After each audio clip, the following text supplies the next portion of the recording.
ನಮಸ್ತೆ ಸ್ನೇಹಿತರೆ, ಕೀರ್ತನ food byte ಕಿಚನ್ಗೆ ಸುಸ್ವಾಗತ. ಇವತ್ತು ನಾವು ಬಾಳೆಕಾಯಿ ಪಲ್ಯ ಹೇಗೆ ಮಾಡೋದು ಅಂತ ನೋಡೋಣ.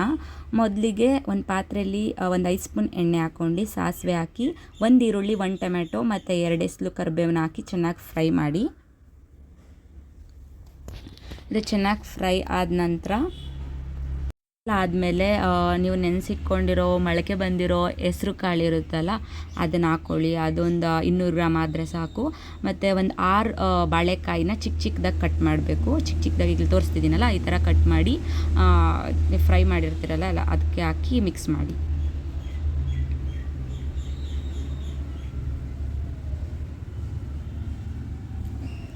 ಆಮೇಲೆ ಮಸಾಲೆ ಹಾಕಬೇಕು. ಈ ಮಸಾಲೆ ಇಂಗ್ರೀಡಿಯೆಂಟ್ಸ್ನ ನಾನು ಡಿಸ್ಕ್ರಿಪ್ಷನಲ್ಲಿ ಹಾಕಿರ್ತೀನಿ. 2 ಸ್ಪೂನ್ ಕಡಲೆಪಪ್ಪು, 1 ಸ್ಪೂನ್ ಖಾರದ ಪುಡಿ, 2 ಸ್ಪೂನ್ ಸಾಂಬಾರು ಪುಡಿ, ಬೆಳ್ಳುಳ್ಳಿ 1, ಈರುಳ್ಳಿ 1, ಟೊಮೆಟೊ, ಶುಂಠಿ, ಕೊತ್ತಂಬರಿ, ಪುದೀನ ಹಾಕಿರೋದು ಈ ಮಸಾಲೆಗೆ. ಇದೆಲ್ಲ ಆದಮೇಲೆ ಚೆನ್ನಾಗಿ ಎಲ್ಲದಕ್ಕೂ ಮಿಕ್ಸ್ ಕೊಟ್ಕೊಳ್ಳಿ. ಬಾಳೆಕಾಯಲ್ಲಿ ಫೈಬರ್ ಇರೋದ್ರಿಂದ ಇದು ಉತ್ತಮ ಬ್ಯಾಕ್ಟೀರಿಯಾಗಳಿಗೆ ತುಂಬ ಚೆನ್ನಾಗಿ ಆಹಾರವಾಗುತ್ತೆ ಮತ್ತು ರೆಸಿಸ್ಟೆಂಟ್ ಸ್ಟಾರ್ಚ್ ಹೊಂದಿರುತ್ತದೆ. ಮತ್ತು ಇದು ತುಂಬ ಶುಗರ್ ಸ್ಪೈಕ್ಸ್ ಮಾಡೋದಿಲ್ಲ, ಎನರ್ಜಿ ಲೆವೆಲ್ ಸ್ಟೇಬಲ್ ಇರೋದಕ್ಕೆ ಹೆಲ್ಪ್ ಮಾಡುತ್ತೆ. ಮತ್ತು ಈಗ ಲಾಸ್ಟಿಗೆ 1 ಸ್ಪೂನ್ ಕಲ್ಲುಪ್ಪು ಹಾಕ್ತಿದ್ದೀನಿ. ಹಾಕ್ಕೊಂಡು ಇವಾಗ ಮಿಕ್ಸ್ ಮಾಡಿ.